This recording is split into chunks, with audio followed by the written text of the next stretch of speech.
আসসালামু আলাইকুম, মই ইলিয়াছ আহমেদ। আজি আকৌ এটা নতুন ভিডিঅ' লৈ আপোনালোকৰ মাজত আহিলোঁ। এই ভিডিঅ'টোত আগৰ দৰে প্ৰথমতে ঘৰখন চাৰিওফালে ঘূৰাই দেখাম, ঘৰখনৰ ভিতৰখন দেখাত কেনেকুৱা হ'ব সেইটো দেখাম, আৰু ঘৰখনৰ ফ্ল'ৰ প্লেন দেখাম, ঘৰখন বনোৱাতে কিমান টকা খৰচ হ'ব, আৰু লগতে ঘৰখনৰ ড্ৰয়িং ক'ত আৰু কেনেকৈ পাব সেইটো আপোনালোকৰ লগত বিস্তাৰিতভাৱে আলোচনা কৰিম। যদি চেনেলটোত নতুন আহিছে তেনেহ'লে ছাবস্ক্ৰাইব কৰিব আৰু কাষত থকা বেল বটনটো অন ৰাখিব। গতিকে ভিডিঅ'টো প্ৰথমৰ পৰা শেষলৈকে চোৱাৰ অনুৰোধ কৰিলোঁ। বেছি কথা নকৈ ভিডিঅ'টো আৰম্ভ কৰোঁ।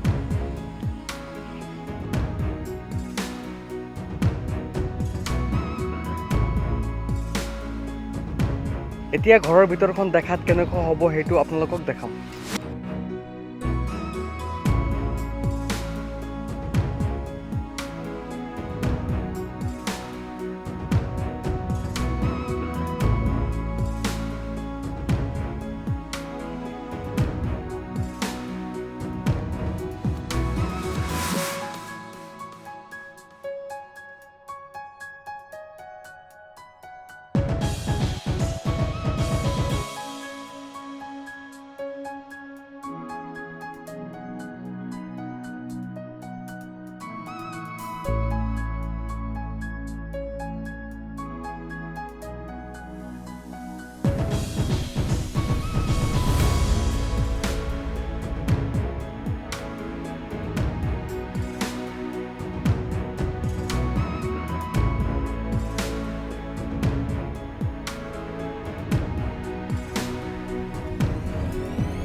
ঘৰখনৰ ভিতৰখন ভালদৰে দেখা পালে, এতিয়া দেখা পোৱা ঘৰখনৰ ৰুমৰ চাইজ, দৰ্জা খিৰিকীৰ চাইজ লৈ আপোনালোকৰ লগত বিস্তাৰিতভাৱে আলোচনা কৰিম।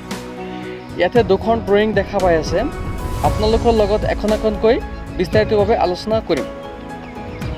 প্ৰথমতে এইখন ড্ৰয়িং আপোনালোকৰ লগত আলোচনা কৰিম। এইখন ঘৰৰ দৈৰ্ঘ্য ৰাখিছোঁ 28 ফিট আৰু প্ৰস্থ ৰাখিছোঁ 19 ফিট। ইয়াতে দেখা পাইছে ঘৰখনত সোমোৱাৰ কাৰণে মূল দৰ্জা ৰাখিছোঁ। এইটো দৰ্জাৰ বহল ৰাখিছোঁ 8 ফিট, আৰু ইয়াতে দেখা পাইছে এইটো ৱালৰ পৰা এইটো ৱাল আৰু এইটো ৱালৰ পৰা এইটো ৱালৰ মাজত ইয়াতে দেখা পাইছে বাৰাণ্ডা ৰাখিছোঁ। বাৰাণ্ডাটোত এইটো ৱালৰ পৰা এইটো ৱালৰ মাজত 17 ফিট 7 ইঞ্চ থাকিব, আৰু এইটো ৱালৰ পৰা এইটো ৱালৰ মাজত থাকিব 7 ফিট 2 ইঞ্চ।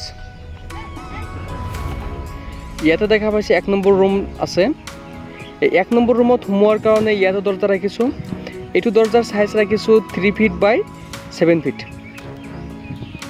আৰু 1 নম্বৰ ৰুমৰ চাইজ ৰাখিছোঁ 13 ফিট 5 ইঞ্চ বাই 10 ফিট 7 ইঞ্চ, আৰু 1 নম্বৰ ৰুমৰ কাৰণে ইয়াতে খিৰিকী ৰাখিছোঁ।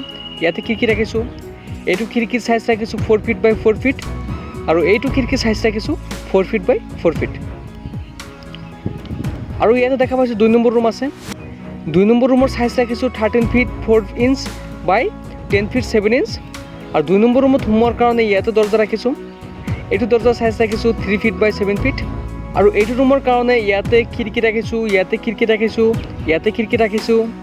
এইটো খিৰিকীৰ চাইজ ৰাখিছোঁ 4 ফিট বাই 4 ফিট, আৰু এইটো খিৰিকীৰ চাইজ ৰাখিছোঁ 4 ফিট বাই 4 ফিট।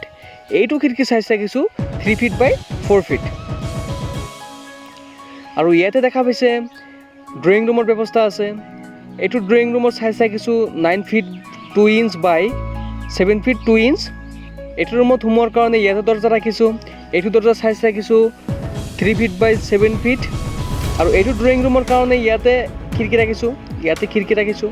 এইটো খিৰিকীৰ চাইজ ৰাখিছোঁ 4 ফিট বাই 4 ফিট। এইটো খিৰিকীৰ চাইজ ৰাখিছোঁ 4 ফিট বাই 4 ফিট।